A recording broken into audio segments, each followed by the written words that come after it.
This was a tough day in Stavanger. 4 of the 5 games lasted over 5 hours, and one of the games went to almost 8 hours in duration and went to 131 moves. More on that one later. But let's start with the game between Magnus Carlsen playing white and Alexander Grischuk playing black. Things are looking pretty good for Magnus here. Typical Magnus game. He's got a really nice end game, and you can see he has such a healthy pawn structure. Whereas black structure, not so good. Black has the 2 bishops. Now, that can be quite a blessing. But here you can see, particularly the light squared bishop is really hemmed in, well, by the king, but chronically by its own pawns. You can see these pawns here. So not an easy position for Grischuk, and as usual he was running very short of time. Magnus started to turn the screw in the position. Good move. Now if black allows the exchange of bishops, then that is really going to help white. For example, after this, then the king marches forward, and that bishop on its own, that has a miserable time. You can see that the king might well march into the position, and that's great for white. So Grischuk, quite correctly, moved the bishop away, but this is a risk because now Magnus came in with the knight, threatening 2 pawns at the same time. So Grischuk under pressure, but his judgment was absolutely correct. He gave up a pawn in order to free his bishop, so he's advanced this pawn, and now this bishop, for the first time in the game, well, first time in a long time I should say, starts to breathe fire across the board. Okay, the pawn is threatened. Magnus advances his g-pawn, and the bishop comes out. So now the king is checked, and the king doesn't have a really safe square. It came back to d1, not the ideal position for the king. And the bishop came back, threatening a check, winning the pawn. So Magnus brought the knight back, and Grischuk exchanged pawns. Now Grischuk exchanges bishop, but you can see this is such a different situation now that the bishop is outside the pawn chain. Even though black is a pawn down here, this is a tricky position for Magnus because his knight is in not such a great position. Now the king comes across, now white even has to be careful. This knight could be trapped. Magnus freed his knight with this move, but you can see his pawns are actually really split now. If this is taken, then the king comes forward and can start to attack these pawns here. Magnus tried this move, but another excellent move from Grischuk, breaking out, and, well, he managed to exchange more pawns, even though he was a pawn down, and succeeded in making a draw. So, very good performance from Grischuk, who looked like he was under severe pressure. Okay, next game, let's take a look at Kramnik against Aronian. Now we joined the game after 48 moves. Already a lot has gone on in this game. You can see that Kramnik has this lovely even regular pawn structure. Actually reminds me of Magnus's game that we've just looked at. Lovely pawn structure. If you compare with Aronian's structure, you can see this pawn can't be defended by another pawn. Also, this pawn has advanced. Kramnik cleverly induced this pawn, tempted this pawn forward, and you can see that exposes black's king. It'd be much better if the pawn were there, but Kramnik forced this pawn forward. So this is a difficult position for black. You can see that Aronian is under pressure, having to defend this pawn with his queen and rook. Kramnik played an excellent move. Now he's manoeuvring this bishop round. If he can get all 3 pieces directed against that pawn, it will fall, and once that one falls, then the queen and the rook will blast through to the king. So Aronian defending. That rook moves and now the queen is attacked, came back. But the bishop has manoeuvred to this excellent position.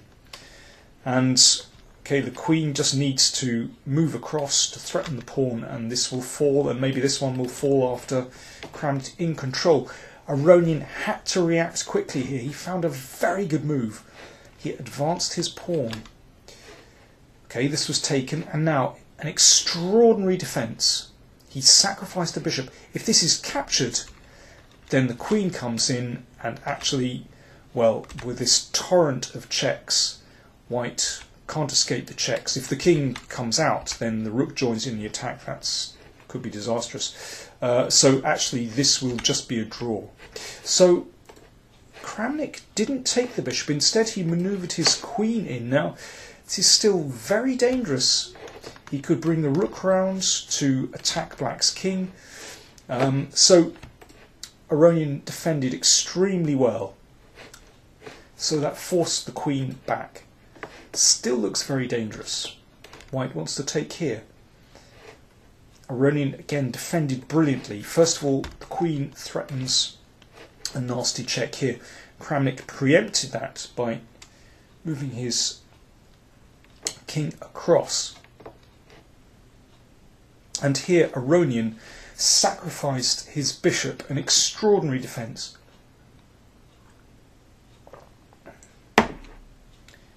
Well, if pawn takes, then the queen has come down, and that's a draw. So king takes still looks okay for white. Pawn check, the king came back, and now queen here. And remarkably, black has just enough to make a draw here. White's pieces are all across on the other side of the board, and they can't get back in time to defend the king. Okay, first of all, the bishop came back, but okay, Aronian moved the rook over. White even has to be careful here with queen and rook attacking. But okay, that's a safe move from Kramnik, making sure this rook can't join the attack. And basically, this game is going to end in perpetual check because white's king is too exposed. And here, Kramnik took no chances, and well, in this position, they just agreed to draw. You can see that black is just going to check with the queen, for example, like this, and so on. White even has to be careful. Bishop h3 is just a draw here, but if the king goes to g5, then queen h6 is actually mate. But okay, of course that would never happen. And so in this position, they agreed a draw. But brilliant defence from Aronian when it looked like he was really on the edge. Okay, next game. Caruana against Topalov. Now, this was such a mad game. I haven't got time to show you everything, but basically, Topalov had an excellent opening. He really whacked out his moves. He must have been following opening preparation, and Caruana admitted afterwards he couldn't remember anything about his preparation. Here you can see that white, Caruana, has sacrificed a piece. He's got 3 pawns for it. But actually black stands very well. It's black who's doing the attacking, or at least he should be. You can see that king is potentially rather exposed. If black could just get this rook over, move the bishop away, then the attack could be deadly. Here, Topalov played knight e5. But this was a mistake. After this, of course, Toppy had to take with the rook. After this, well, Topalov thought that he was going to break through here, but no, white was all right. He could defend his king, and Caruana succeeded in making a draw after many, many more moves, I should say. But in this position, Topalov should have played knight b6. I think this is a massive opportunity he missed. Simple threat is to bring the rook over and continue the attack. And actually, black's king is relatively safe. If the knight checks, we take with the knight. That was the point of playing the knight to b6. And now, well, I think bishop d6 is a pretty good move, just blockading that pawn. And if check, then the king comes here, and I think black has a great attack here. In fact, this move straight away is looking very good, and if check, then the king comes here. Well, okay, black's king needs to tread very carefully, but basically here black should be doing well. So I think Toppy missed a big opportunity, and I think in his heyday, I think he'd have won that game. So lucky escape for Caruana. Now we come on to the 8-hour game, Geary against Karyakin. We joined the game after 113 moves. Geary had been manoeuvring around for ages. Basically, the position hasn't really changed much over the past 30 or 40 moves. Geary manoeuvred his king here, shuffled with his rooks and his queen, trying to find a breakthrough, trying to break through the fortress that Karyakin has constructed. You can see that Geary has the advantage of rook over bishop, but unless he breaks through, it means nothing. Well, finally he gathered his strength and made the break. He exchanged rooks and put his rook on c4. Well, has he really broken through? Still not yet, but okay, this is his plan. I should also say that both players were now down to their final couple of minutes. They get 30 seconds each time they make a move, but really they were down to the wire. Okay, g4. What's the point of this? Well, it's all to make a breakthrough. If f takes, then queen e4 picks up this pawn. Suddenly white's doing very well. So Karyakin took here, and now h5. This is the point. So Geary has given up a pawn, but has managed to break through with his queen. Very tricky. Very, very difficult to defend. So the pawn came up, and now queen check. If the queen defends, then queen takes pawn. So the king came here. And now Geary played his rook back, which looks very tempting to swing the rook round into the attack. But he missed a really beautiful, subtle win here. He could have played queen here. And this is a waiting move. It's a constricting move, but also a waiting move. Basically, black is in Zugzwang in this position. That means whatever move black makes actually compromises his position. For example, if the queen moves back, then white takes this pawn and black's position collapses.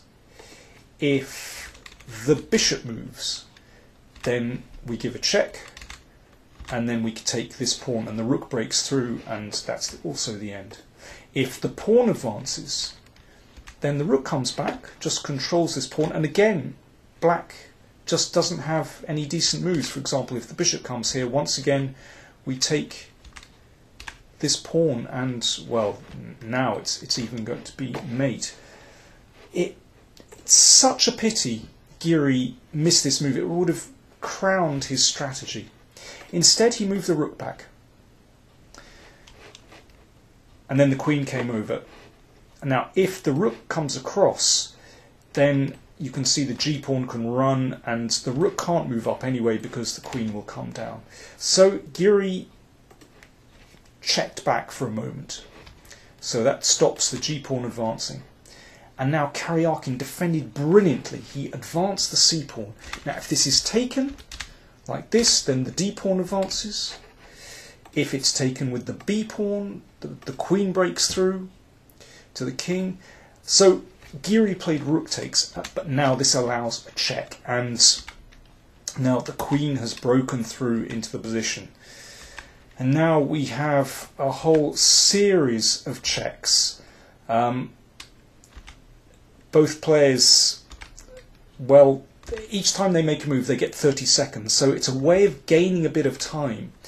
But also, I don't think Karyakin could see any alternative but just keeping checking like this. You can see they've actually repeated the position twice now. If they repeat it 3 times, it's a draw. So here, for example, if Geary wanted a draw, he could have just played here, and, well, black has nothing better than to repeat the position, and the game would end in a draw. Instead, Geary, so ambitious, played his rook forward, still trying to keep something in the position. But this was fatal. After this move, he had to resign. There is no defence to the queen coming in, checking, and then checking here, and then delivering checkmate on the b2 square. No defence at all. He had to resign. How devastating it must have been for him. Dreadful. He showed such ambition in this game. But credit to Sergei Karyakin. He defended so solidly, so patiently, so stoically. And, well, he got his reward in the end. So, after that grueling 7th round, the scores are Kramnik, Carlsen, Caruana and Karyakin all on 4 points. They lead Grishuk and Agdastin, who have half a point behind, on 3.5. I should say Agdastin played well again. He drew with Svidler today. Wednesday is a free day in Stavanger. They play the final 2 games on Thursday and Friday. Don't miss them.